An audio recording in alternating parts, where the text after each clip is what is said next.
Yo, the truth about money, the truth about it is none of us are getting paid for this showcase. Just might be on TV, so I was like, I'll do it. This is a weird show because like when they got the emails, like, you got to talk about finances, you got to talk about money, and all of us don't have a whole lot of material on money. So some of these jokes I tell tonight, I wrote coming over here in my Hyundai Sonata. So if they don't work, I'm just gonna scream, money, at the end of it. So I can still meet the criteria. Money! Come on, zoom in on my face, come on. You got this? I'm crushing PBS up here.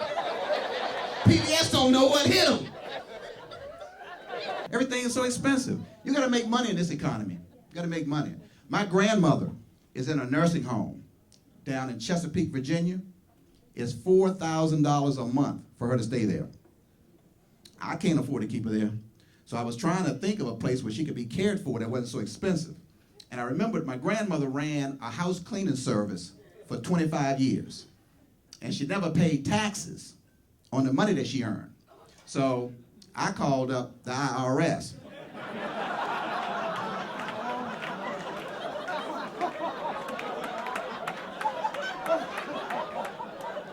And I reported her for income tax evasion. And then I called her up, I said, Grandma, I found another place where you're gonna be staying.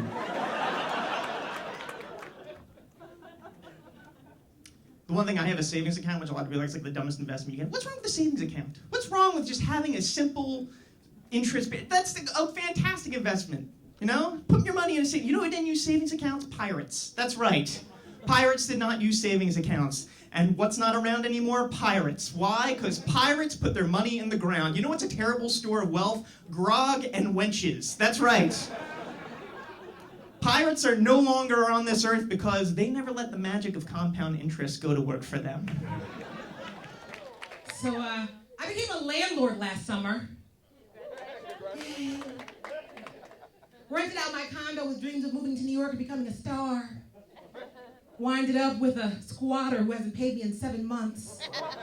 Staging her own Occupy movement in my condo. Keep thinking I'm gonna drive up to DC and just like wait for her to leave for work and just mace her every day like the NYPD. Money! That's why I always want to, I told my wife, let's just give money for presents. She's like, that's a really lame present. I'm like, how is money ever a lame present? Have you ever given someone money and they're like, really? Really? Money? Really? You couldn't have bought me some isotoners or blue blockers or something? You had to give me US currency that I could use to purchase anything I wanted. Lame. No, it's not. It's a dandy gift. A friend of mine asked me one of these questions the other day that hinged on $1 million. You ever get asked one of these, which one of your limbs would you cut off for $1 million? A friend of mine asked me, which one of my senses would I give up for $1 million? I said, decency.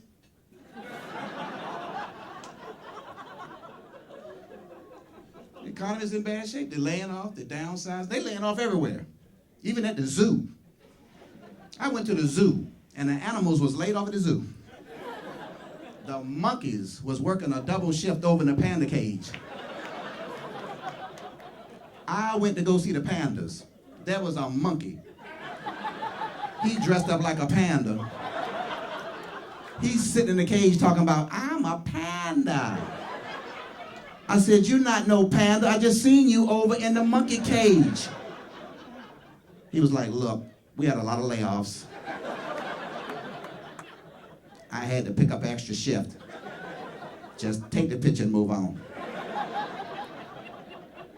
Let me know if you want to go see the zebras. Let me know. It's up to you, because I got to be here. Just recently diversified my investment portfolio. I filled my gas tank up last week, and that has already appreciated 40 cents a gallon. I don't know. Fighting about money is it's a weird thing. We actually went to dinner for Valentine's Day, and we were sitting next to it was kind of cute. We were sitting next to another couple, and we were eavesdropping. Some people would call it sitting there in silence. I prefer to think of it as eavesdropping. and we're listening to the couple next to us, and I guess there was a relatively new couple, because they're having like their little cutesy Valentine's Day conversation, and the guy says to the girl, like, I would not trade you for all the money in the world. And my wife was like, that's adorable. And I was like, all the money? All the money. Some of the money, yeah, you're being romantic, but you gotta make that deal every time. I'm not saying she won't ever heartbroken, but if you wanted to win her back, you would have a significant competitive advantage. My wife and I have retirement accounts, and they are on a linear decrease since 2008. Real excited about that. I have to look at it every month and just be so depressed. People are like, you just don't look at it. I'm like, yeah, that'll work. It'll just bounce right back if you don't look at it. It's like, you'd be better off, like we could take all of our retirement money, my wife and I, go to the casino, and losing at slot play would be outperforming our portfolio. That's how bad it is. That would be a better decision. Actually, it's way better, because casinos give comps. Like, I would like to just call me up and be like, hey, Mr. Muma, hey, we have really been siphoning a lot of money out of your retirement account. Don't think we didn't notice. Here's what we want to do, and I'm very proud to offer you not one, but 2 free meals at the Sizzler. And that's for you, and we hope that you will let us continue to pillage from your retirement account. And thank you very much. And you can work at Walmart when you're 85. Yes. Money